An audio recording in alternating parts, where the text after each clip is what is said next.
Chers amis, bonsoir. Bien, nous allons nous retrouver grâce à Dieu comme chaque soir autour d'un thème de réflexion proposé par la paracha de Aharé. Et encore une fois, notons qu'il y a deux parashiot ce Shabbat, Aharé et Kedoshim. Parmi les mitzvot proposés par la paracha de Aharé, Aharemot, il y a un verset qui dit Veshafach et Hadam vechisahu be'afar. Il versera, Veshafach et Hadam, il versera le sang, il le couvrira par du sable, par de la poussière. Ici, on parle du fait qu'il faille recouvrir le sang d'un animal après qu'on lui ait fait la shrita, après qu'on l'ait sacrifié pour le consommer. Bien. Alors ici, de quel cas on parle quand on parle qu'il faut recouvrir le sang? Les Hachamim et Rashi expliquera qu'il s'agit ici du dam haya, d'un animal cachère sauvage, varof. Quand on a affaire à ces deux animaux-là, si une shrita leur est faite, si un abattage rituel leur est fait, il faut recouvrir le sang. Bien sûr, on va tâcher de comprendre pourquoi pour les uns on recouvre le sang et pour les autres non. Alors par exemple, pour les behemoths, pour les animaux que l'on consomme, il n'y a pas besoin de recouvrir le sang. C'est seulement pour les animaux sauvages cachères et les volatiles. Mais pour les autres animaux, une vache, un agneau, un taureau, un bouc, une brebis, une chèvre, tout ça, il n'y a pas besoin de recouvrir leur sang une fois que l'abattage rituel a eu lieu. Alors on va essayer de comprendre pourquoi. Chez les uns, oui, on recouvre le sang, hayavarov, animaux sauvages, non domestiques mais cachères, et les volatiles. Et pourquoi pour une behema, pour un animal cachère, tel qu'on vient de les citer, une vache, etc., alors on ne recouvre pas le sang? Eh bien, pour comprendre ça, il nous faut déjà essayer de voir quelle est la symbolique du sang, et quand on recouvre le sang, qu'est-ce que cela signifie? Eh bien, nous savons parfaitement que le sang est le vecteur de la vie, ki hadam ou hanafesh. Le sang, c'est donc le vecteur de la vie. Eh bien, ce sang-là, cette vitalité-là, ne doit pas être exprimée n'importe comment, n'importe quand. Il faut que cette vitalité-là soit exprimée dans les domaines de la kedusha, dans les domaines de la sainteté, qui est représentée ici par le misbéach, par les sacrifices qu'on offrait. Alors voyons, quand on dit qu'il faut recouvrir le sang de Hayavarov, si toutefois on faisait l'abattage rituel d'un cerf, par exemple, ce qui est permis à la consommation, mais c'est pas un animal qu'on peut offrir sur le misbéach, sur l'autel, au Beth Amikdash. Alors, qu'est-ce qui se passe? Pourquoi on recouvre ici? Parce qu'ici, en vérité, on a affaire à un sang, à une vitalité, et si on transpose cette vitalité dans la vie de tous les jours, peut-être que ce serait une vitalité qu'on emploierait à mauvais escient. Cette vitalité, ce sang-là, correspond au sang de Hayavarov, un animal cachère mais non domestique. C'est-à-dire qu'on aurait des tendances non domesticables, si l'on peut dire. Alors, la vitalité de ces tendances non domesticables, il faut la recouvrir avec la poussière.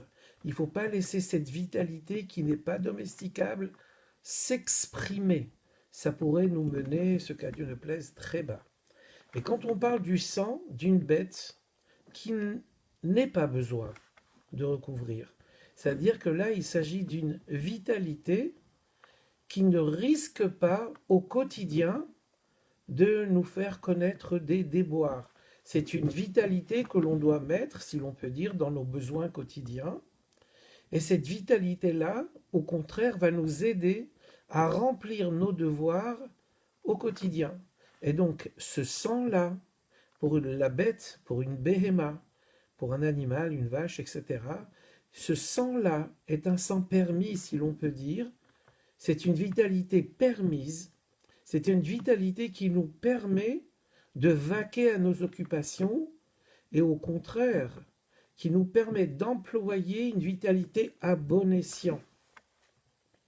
Et enfin, il y a un sang qui va être exprimé, qui va être versé sur le misbéach. Ce sang-là, cette vitalité-là, c'est une vitalité que l'on va consacrer entièrement et parfaitement à la Kedusha, à la sainteté. Le misbéach, l'autel, représente la sainteté dans l'absolu. Quand on lui dit que du sang est aspergé sur le misbéach, pour faire en sorte que la bête offerte puisse exercer sa kapara, son expiation pour celui qui l'aura offerte, eh bien, ce sang-là correspond à une vitalité qui est parfaitement mise au niveau de l'Akdoucha, puisque le Misbéach représente l'Akdoucha, la sainteté, asperger du sang sur le Misbéach, c'est-à-dire mettre notre sainteté uniquement au profit et dans le domaine de la Kedusha. Ça peut être, par exemple, le cas d'un professeur, d'un moré, d'un rave, qui va consacrer entièrement sa vie, si l'on peut dire, aux besoins de l'Akdoucha. Il y a des besoins qui relèvent du monde hol, du monde séculier, si l'on peut dire. Là, on a besoin d'une vitalité. C'est ce qui correspond au sang de la béhéma qui n'est pas recouvert. Donc, en vérité, chaque fois que une vitalité peut être utilisée à mauvais escient, la Torah, par allusion, nous dira « Ah, ça c'est un sang qu'il faut recouvrir. Ça ressemble à un sang de Hayavaof, un animal non domestique, qui est peut-être cachère, mais qui n'est pas domesticable pour nous, et on ne pourra rien faire avec cette énergie, avec cette vitalité-là. Et donc il faut recouvrir cette énergie, cette vitalité, ce sang, il faut le recouvrir chez la bête, pour ne pas, d'une façon toute symbolique, que cette vitalité-là ne vienne pas nous faire trébucher dans les sujets du monde. Et quand on nous dit que le sang n'a pas besoin d'être recouvert, c'est-à-dire que c'est une vitalité qui peut aller dans le monde et qui peut, au contraire, faire des choses du monde un vecteur pour la Kedusha. Et c'est comme ça que toutes les lois, en vérité, de ce Sefer de Vaïkra, ces lois qui traitent des korbanot, des sacrifices, du misbéach, d'un sang qu'on recouvre, de l'autre qu'on recouvre pas. En vérité, tout cela parle de nous, parle pour nous, de nous. Puisque le sang, c'est la vitalité, au travers de ces exemples-là, on nous apprend où il faut mettre de la vitalité, où il ne faut surtout pas mettre. Et si c'est une vitalité que l'on veut consacrer entièrement à l'Akdoucha, alors c'est représenté ici par le sang qui est aspergé sur le misbéach. Concernant la vitalité qui va nous permettre de vaquer dans le monde séculier, c'est une vitalité à propos de laquelle il est dit dans les Tehillim, Yagia akapecha kitochel, ashrecha vetovlach. Quand tu vas travailler dans le monde, tu vas y mettre que le quota d'énergie, de vitalité, de sang, entre guillemets, tu ne vas y mettre que l'extériorité de ta personnalité. Et à qui tu vas donc réserver l'intériorité, les forces vives de ta personnalité, tu vas les réserver quand tu t'occuperas précisément de faire un transfert du monde hol, du monde séculier, du monde qui nous entoure, quand tu vas t'occuper de faire en sorte que toute cette vitalité du monde soit mise au service de la Kedusha. Par exemple, c'est un exemple qu'on a souvent pris quand on prend une bête et avec la peau de laquelle on fait des tfilines, on fait un Sefer Torah, on fait des mezuzot, on voit bien qu'on prend ici le monde qui nous entoure et on en fait un vecteur pour la Kedusha. Autrement dit, quand la vitalité que nous portons, nous, ne risque pas de nous faire trébucher, alors ça correspondra au sang d'une bête qu'on n'aura pas besoin de recouvrir. Mais si on a une vitalité qui est débordante, qui n'est pas domesticable, ça correspond au sang d'un animal cachère, mais qui n'est pas domesticable, et donc cette vitalité, il faut la recouvrir. Et ainsi donc, on a toute une symbolique, tout un parallèle qui s'établit entre les différentes halachot les différentes lois concernant les corbanotes, concernant les sacrifices, la façon dont il fallait leur faire la shrita, la façon dont on recouvre ou pas le sang, tout ça, c'est pour nous faire comprendre en allusion, et c'est en cela que tous les détails du livre de Vaïkra nous concernent, c'est pour nous faire comprendre où est-ce que nous devons poser notre vitalité. Quand c'est une vitalité qui risque de nous faire déraper, on recouvre avec de la poussière, avec de l'humilité, ça veut dire. Quand c'est une vitalité qui risque pas de nous faire déraper, pas besoin de la couvrir. Mais quand c'est une vitalité qui se met entièrement au service de la Gdusha, alors c'est un sang bien sûr qu'on n'a pas besoin du tout de recouvrir d'abord, puisque le sang par définition, par essence et par vocation, cette vitalité va être mise dans la Kedusha. Alors, jusqu'à présent, on a parlé du sang ou du sang d'une bête, ou par allusion à notre vitalité, vitalité qui est exprimée, véhiculée par le sang. Il y a aussi la graisse. Les graisses, il y avait des graisses permises qu'il fallait faire monter sur le misbéach, qu'il fallait faire monter sur l'autel. La graisse, nous disent nos sages, c'est ce qui correspond au plaisir. Il y avait des graisses permises et il y avait des graisses interdites. Les graisses interdites, ce sont les plaisirs interdits, que la halakha ne cautionne pas, que la halakha ne veut pas qu'on y touche, parce que ça ferait des dégâts dans le monde et forcément des dégâts en nous.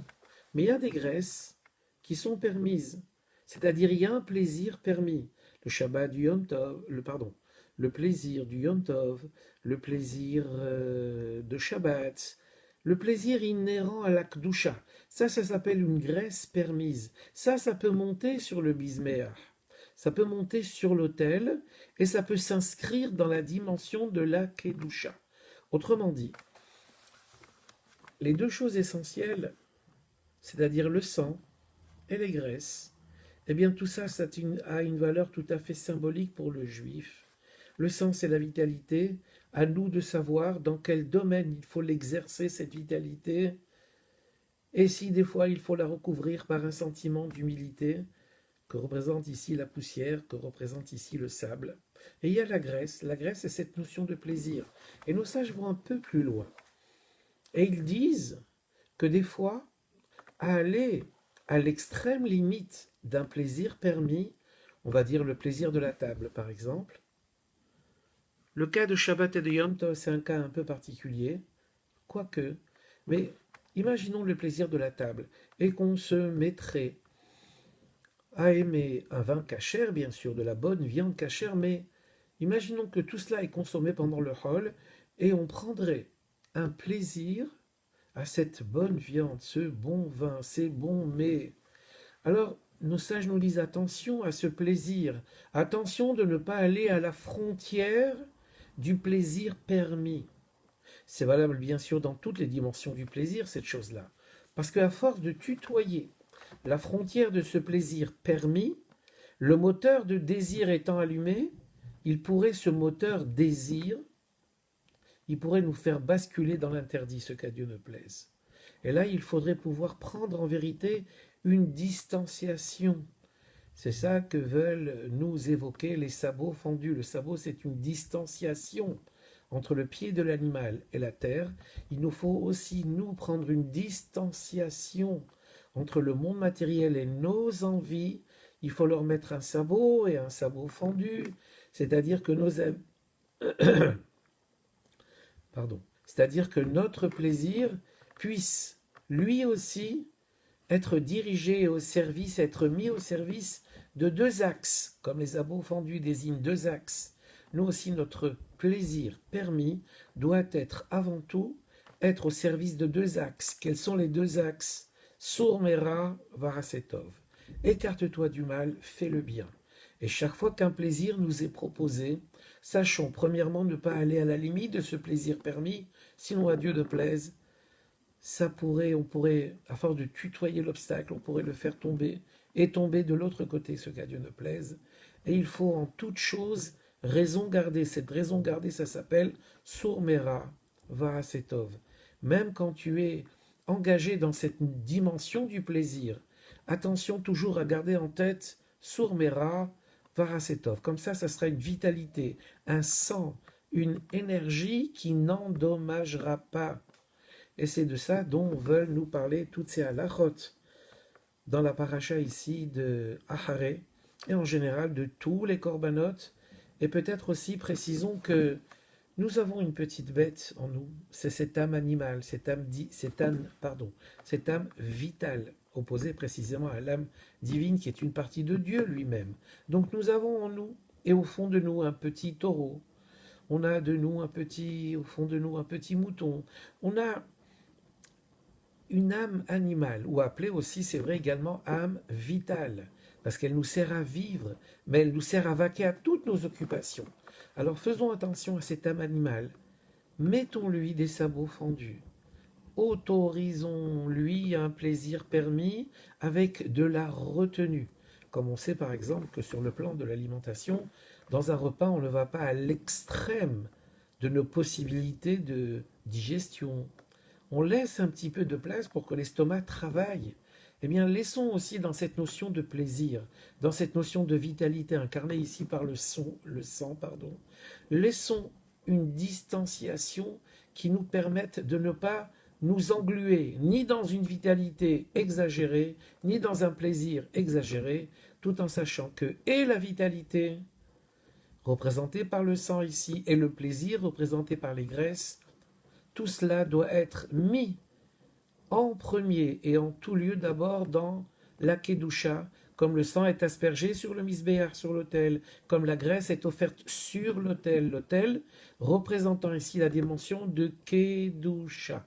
Donc sachons avec l'aide de Dieu mettre toutes nos forces vives au service de la Kedusha, et chaque fois qu'il y aurait un problème, une embûche, ce qu'à Dieu ne plaise, la halacha, même si elle ne concernait que des animaux, viendrait nous rappeler combien il faut être prudent et mesuré avec ces deux fondements, si l'on peut dire, de notre vie que sont et la vitalité et le plaisir.